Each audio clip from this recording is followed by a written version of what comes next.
My dear students, how are you? हमने आपका third unit start किया है। जूम में अभी हम फर्स्ट यूनिट ही कर रहे हैं, लेकिन वीडियो में हम थर्ड यूनिट तक पहुंच गए हैं। लेकिन जूम में तो डिटेल में हम करते हैं, तो आपको दोनों अटेंड करनी है। वीडियोस भी देखने हैं, पीडीएफ्स भी लिखनी है, और जूम में भी आपको प्रेजेंट रहना है। It is very much important for you students. So we have started third unit, and today it is the third lecture also. In first two lectures I have completed your first read, because in unit 3 there are two reads, and the first read was very motivating, and it was about a small seagull who was afraid of flying, and his family members, his brothers and sisters, and his parents, they all motivated him, but he was afraid of flying, and he could see that his younger brothers and sisters were flying, but he was so afraid that he couldn't just lift his wings. Once he was hungry for 2 days, and then he had not any other option when his mother came with fish in her mouth, and when the mother came very close, the seagull was eager to catch the fish from his mother's mouth, and by mistake he started to fly. In this way the seagull started flying. The second story is also such a nice story, and it is about the hidden help. एक help जो हमें ईश्वर से मिलती है। हम सब के दिल में हमारी अंतरात्मा की एक आवाज होती है। ये आवाज हमारे अंतरात्मा की जो आवाज आती है, हमें ये पहचाननी होती है। समवेयर और other God is there to help us. First unit में भी हमने देखा कि Lencho was waiting for God's help, and God helped Lencho in the form of the postmaster. In the same way, in this lesson, it is surprising help. It's about surprising help. No one knows who had helped, from where the help had come, but yet the pilot was saved. It is the second story of flying. So let's begin. इसके पहले thinking about the text, जो first unit seagull वाला था, ये मैं आपको मैंने PDF में भेज दिया है। उसके आंसर्स आपने लिख लिए हैं। आई थिंक दो तीन स्टूडेंट्स ने तो बुक चेक करने के लिए भी भेज दी है, तो ये अच्छी बात है। आगे बढ़ते हैं। It is the black aeroplane. बहुत ही अच्छी स्टोरी है, इंटरेस्ट से पढ़ना। The moon was coming up in the east behind me. The stars were shining in the clear sky above me. The writer says that the moon was coming up in the east. Which tense is it? कौन सा tense है? Continuous past tense. And the stars were shining in the clear sky above me. इसका मतलब ये है, और atmosphere clear था. Pilot was able to see the moon and the stars. That proves that the atmosphere was clear. There wasn't a cloud in the sky, and I was happy to be alone high up above the sleeping countryside. मैंने आपको above का meaning explain किया था जब आप offline में आते थे। above इट मीन्स ऊपर, लेकिन किसी को टच किए बिना कोई चीज हमारे ऊपर से पसार हो जाती है, उसे हम क्या बोलते हैं? above. For example, a bird is flying over our head. I saw a plane flying over the bridge. Okay, so there wasn't a cloud in the sky, and I was happy to be alone high up above the sleeping countryside. Countryside, it means village area.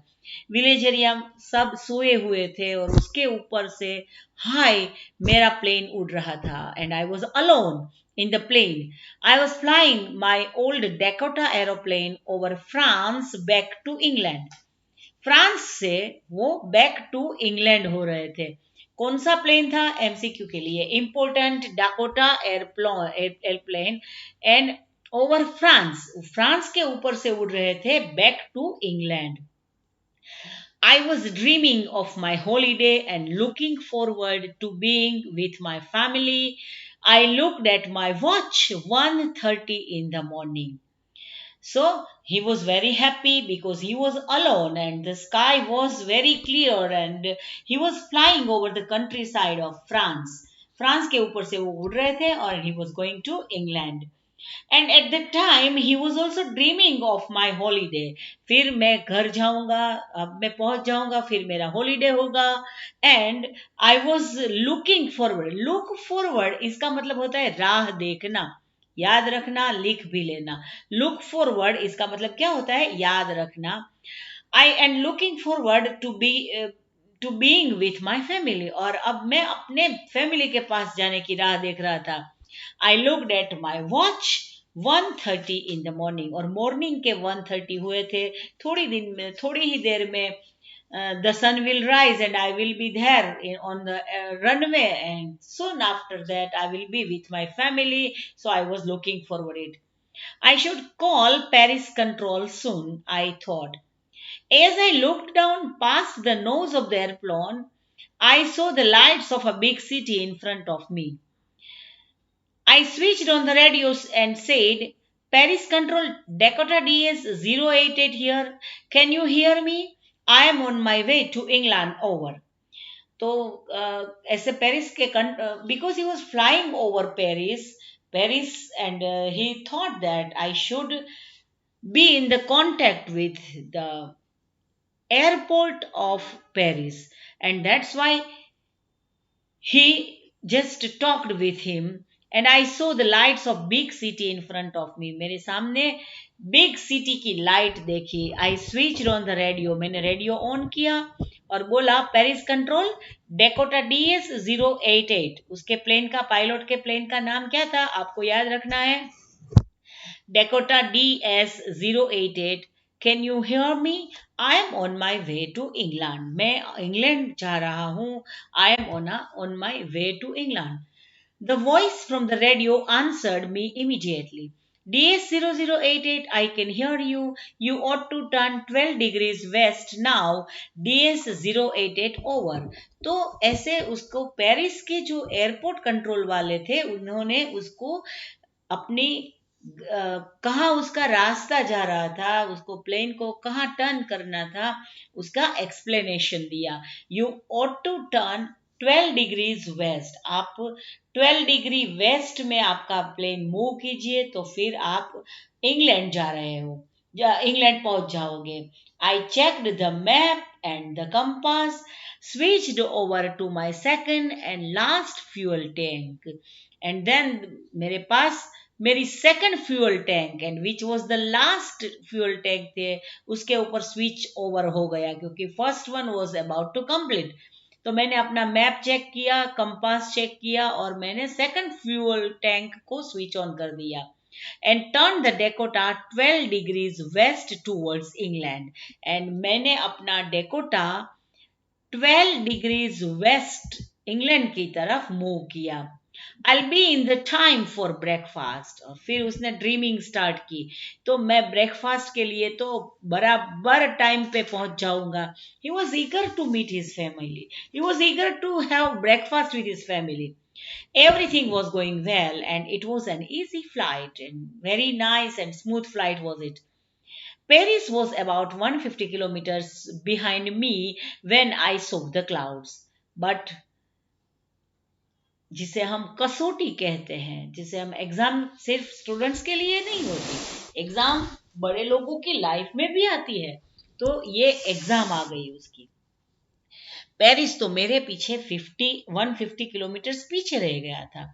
And then I saw the clouds, storm clouds. वो normal clouds नहीं थे, storm के cloud थे. Storm यानी तूफान. They were huge, and in the sky there were huge clouds. आपको cyclone याद है ना?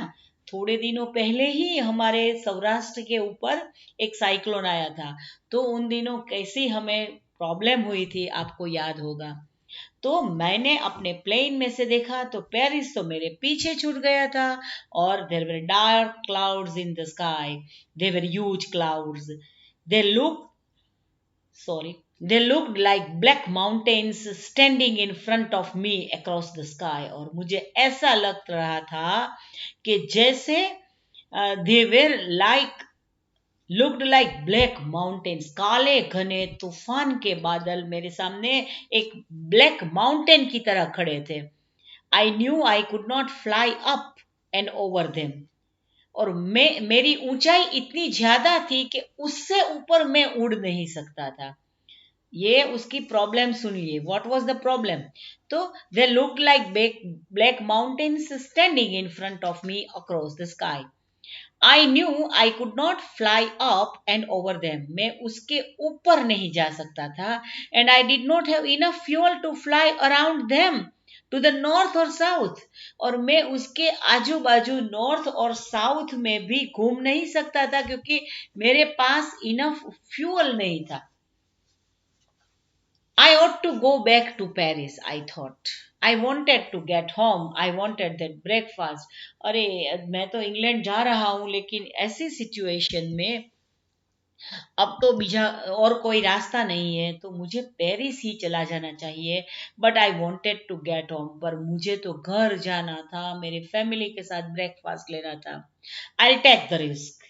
But instead of going back to Paris, because he was thinking about his family and lovely family members, he decided to take the risk. So I'll take the risk, I thought, and flew that old Dakota straight into the storm. और storm वाले तूफान वाले बादल थे उसमें उसने plane घुसा दिया. Straight वो चला गया plane, I thought, and flew that old Dakota straight into the storm. Inside the clouds, everything was suddenly black.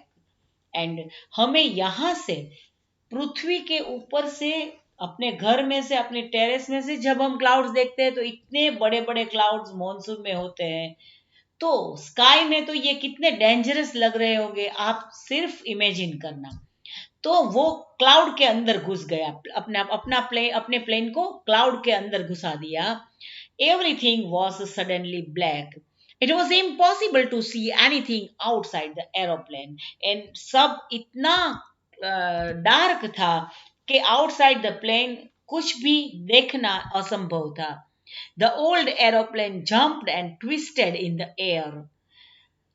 और एरोप्लेन भी नया नहीं था, वो पुराना वाला था. एरोप्लेन जंप करने लगा, ट्विस्ट करने लगा हवा में, क्योंकि ये जो स्टॉर्म तूफान के बादल होते हैं उसमें जोरदार एयर प्रेशर होता है, हवा का प्रेशर होता है. तो वो एरोप्लेन ठीक से चल नहीं रहा था. I looked at the compass. मैंने अपने कंपास को देखा. ये देखिए उसकी situation. I could not believe my eyes. The compass were turning round and round and round.